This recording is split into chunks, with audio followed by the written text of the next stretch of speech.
Hey guys, welcome to another episode of 5 Years to 40, the podcast and community where 30-year-olds are talking and thinking and taking tremendous steps through their 20s towards a fascinating and fabulous 40-year-old life. We like to keep our conversations focused on four main areas, which are our health, our finances, our careers, and our relationships. And today's episode will have to do a lot about relationships. Actually, it might be one of the most important relationship that you have, the relationship with yourself. Yeah. See, today we're talking about letting shit go. And we hope by the end of the episode you'll be enlightened and encouraged to do exactly that, let things go, right? So, why you want to let things go? Well, letting things go in terms, and I'm talking physical things. I'm talking about clutter in your closet, clothes you ain't wearing. I'm talking about clutter in your head, people, thoughts that do not support you or do not serve you in any way. I'm talking about clutter in your life, like friendships that are going nowhere. You've outgrown these people, you've outgrown your beliefs, you've outgrown the things that they do, the places that they go, and you're holding on to them and they're making you feel uncomfortable and basically dragging you down. I'm talking about letting stuff go. You want to do it because it really does improve your health. That's your emotional health, your mental health. You create space in your life when you let things go. It frees you up. It allows you to be more creative. You can see things differently. You can acknowledge things differently. When you allow yourself to let go of things and beliefs you've had before, it helps you to discover things or rediscover something or look at something in a way other than how you normally would have. And it opens up your heart to love and gratitude, because when you release, let's put it something really simple. You have a piece of clothing that you don't wear, or you've had new clothes in a long time, but you know somebody who it will really work well with, and you give it to them. Think about how great that feels. Yeah, you like it, you might spend a lot of money on it, but if you're able to give it to somebody and the person looks good in it and feels good in it, it really does help you to feel grateful, the fact that you were able to do that for them, and you express your love by sharing it. And that's a really minor example, but that works for relationships, that work for just about any, that works for your career, that could work for your finances if you're able to help somebody. And the fact that you actually be more thankful that you're actually in a position to help. I'm not telling you to go and give away all of your money, but giving really does help you to get back. But anyhow, we're talking about letting go, so let's keep on topic, right? And yeah, the truth is, when you open up your heart to love and to being thankful, like let's say you have a quarrel with somebody and that person is making you so angry. If you just surrender it and just say, you know what, it doesn't even matter, I'm not even going to be angry anymore, I'm just going to let it go and let the person be who they have to be, then you're really just opening up yourself to recognize love and understanding. And that's something that you really can put a price on. So yeah, you in life, you can either have a grievance or a miracle. And if you choose to have your miracle, then you don't have space in your life for grievances, for holding on to things. So you let stuff go. Now, we've identified three main ways that people tend to hold on to stuff or express things that they held on. And the three main ways that we see women doing this, and men doing it, is in terms of shame, resentment, and regret. Now, we're mid-30s, so by this age, you may have accumulated a few things that you might have regretted doing or feel badly about doing, wish you hadn't done, wish you had done differently. Sometimes you might be beating yourself up on it, and one of the ways you express that is people tend to carry a lot of shame with it. And I know for women especially, because I'm speaking from experience, you tend to carry all the shame about bad decisions or even good decisions that other people may not have liked that you did. Like, let's say you left a relationship and everybody expected you to be with this person forever, and they're like, well, what's she trying, what's she playing, why she had to leave the man, he ain't so bad, that was it, or did it for him. And you kind of carry the guilt for leaving, even though you know it might have served you best that you did. You tend to carry that around. And there's a lot of shame in the women and men carry. You know, a man might feel badly about treating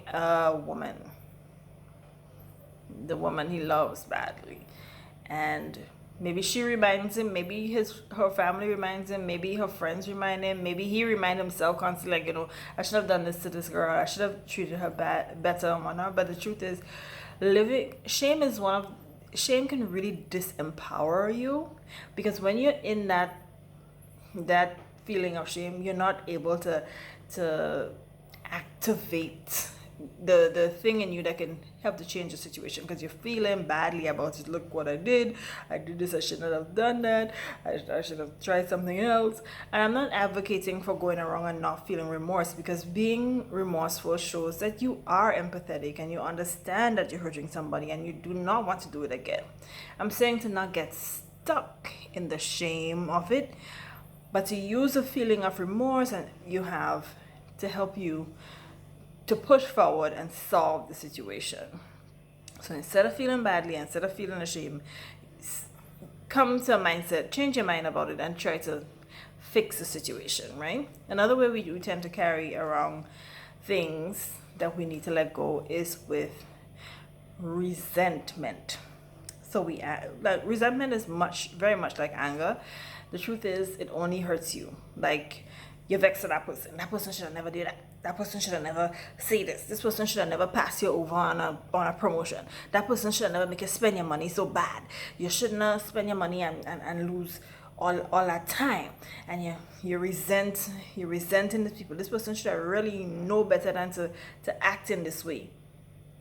And all that anger you feel, all that discomfort, only hurts you.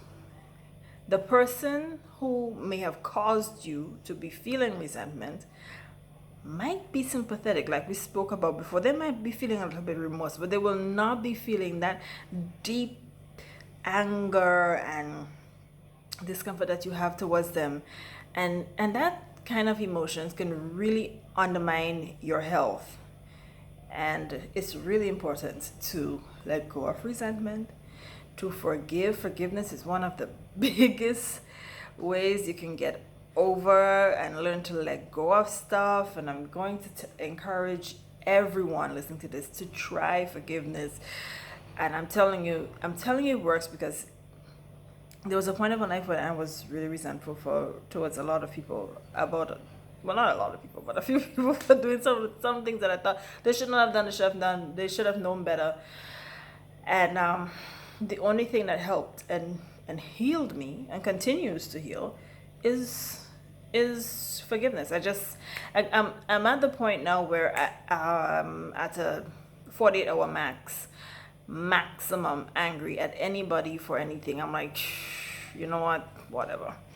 By day one, if I still feel it, I go back. I'm like, God, take this away from me, because I don't want this thing to be making me feel upset, wrinkling my skin and upsetting my stomach, because we carry a lot of that rage in our stomach, and it can really upset your entire immune system and all that. So, but we're not going to go into that now, but I'm just saying, let things go, and resentment that you're carrying only hurts you. And the other way, the third way that we tend to do it is through regrets. Like we were like, gosh, I should have made a better decision. I regret not going on that trip. I regret not taking that job. I regret not getting that promotion. You know, like pushing harder to get the promotion. I regret not going back to school. I regret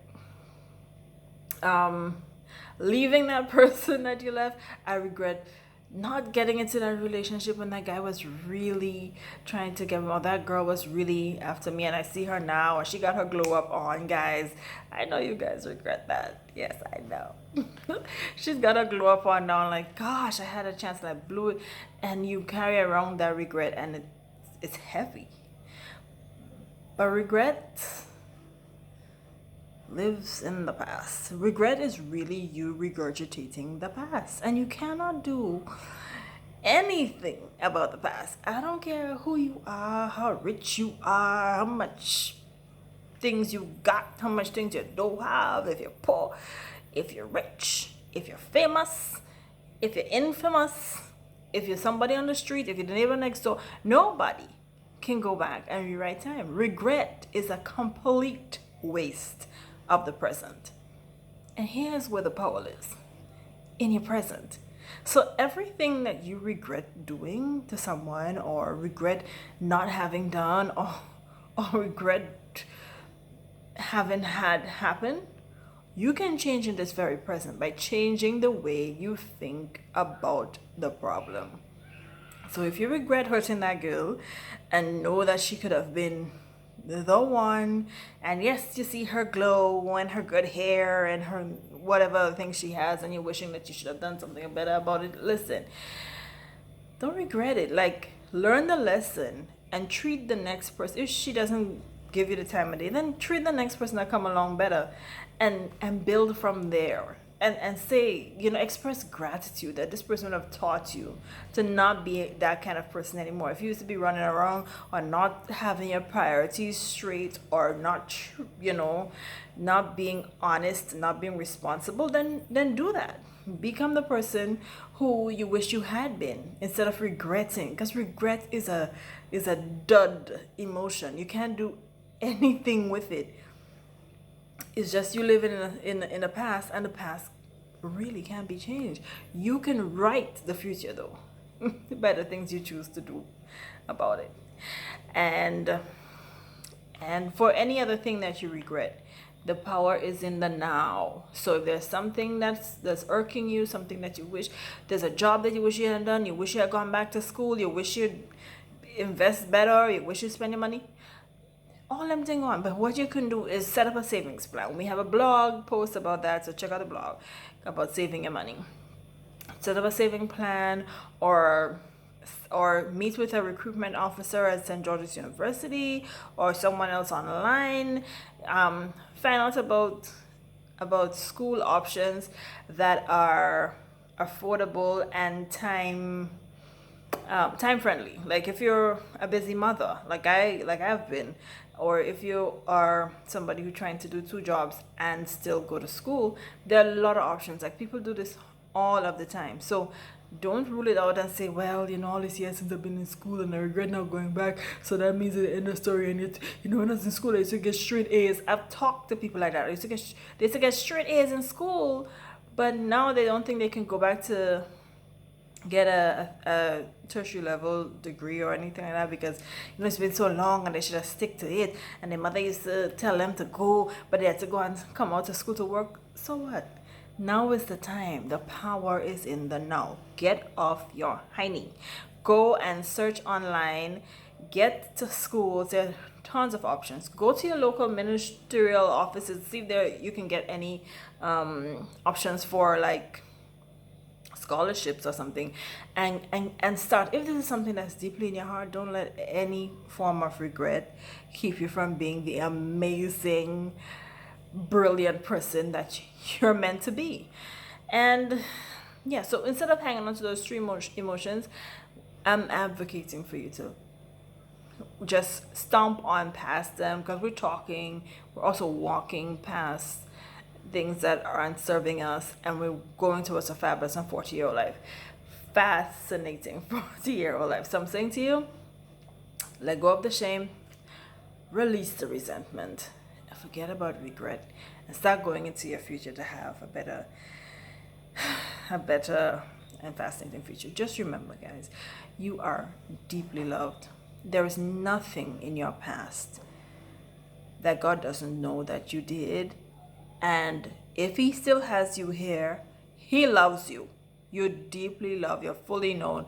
He knows all of it. And there's nothing we can do to remove ourselves out of his grace, because that grace comes without any conditions. Unconditional love. We create the conditions in our heads because we don't feel worthy and we don't feel good enough, and we think that we need to be a certain kind of way. And just go back. I'm not saying to just go around and keep screwing up and then think, yeah, God will take me back. I'm saying learn from your mistakes, do what you need to do, and march forward. March forward into the beautiful life that God has in store for you, okay? And that you decide you want. And if in fact that things that happen, and there's things you're ashamed of and things you regret and things that you're angry about, you have to decide if those things are going to define you or refine you. Like, people may have hurt you before, but you can learn from that lesson. You might have done some really messed up things, made some mistakes, been in the wrong situations and the wrong situationships. Okay, but let me tell you something. You cannot let that define you. You should let that refine you. So when you see another sister or another brother going through something and you're like, shit, I know where this is going to lead, because this is my experience. This is what I've seen. But this is what you can do to accelerate out of there and get into the best life that you want. Because we all want a bright and beautiful future. So don't, like, help a brother out, help a sister out. If you see somebody falling by the road, lend a helping hand, like the song goes, and really snatch them out, because you would have had the experience about the things that you may have been ashamed about and the things that you're regretting. Don't let them hang over your head. Use them as a beacon to guide somebody else out of the darkness, because there's people in darkness all around us, and you can choose to let it refine you instead of define you. And finally, the last thing I'm going to say is, well, take massive action. If you know that you don't, if you are already considering those things to be shame based, if you feel disempowered because of the shame you carry about a certain incident, if you recognize in your mind you might be out there, and these men do that a lot, y'all. I love my male audience, but I'm telling you, I know that y'all do this whole macho thing, y'all don't care, but when you go to bed at night, it's in your head about all the things you should have been doing. Take massive action. You're so powerful. You're so smart. You're so lovable. You're so intelligent. You're so resourceful. Like, take massive action. Instead of saying, boy, I mess up and I should have been doing something else. Like, take the action to do it. It's not gonna happen overnight. Like, be encouraged and learn to encourage yourself. It's not gonna be, you're not gonna say, well, I'm gonna get out there and change the world, and immediately it's gonna change. But you have to understand that it takes the journey to the highest mountain begins with a single step. Get it in your mind that this is what you want to do, and start taking the action you need to take so that you can create this fascinating and fabulous future. It is available for you, and you have everything you need to get to where you need to go. I believe in you. I love all of you, and every one of these episodes are designed to support your journey towards a fascinating, fabulous life. So take some massive action. Decide if you want this thing to define you or refine you. And go ahead and know that you're always deeply loved. And you will always be accepted and protected by our wonderful and loving God. Okay, so release that shame, release that regret, release, forgive, and let stuff go. And go ahead, have a fascinating, fabulous 40-year-old life. Thanks for joining me, guys. Be sure to follow and subscribe so that you know when we have a new episode. And keep spreading the word and keep giving the feedback, because it really helps. All right, have a great night. Bye.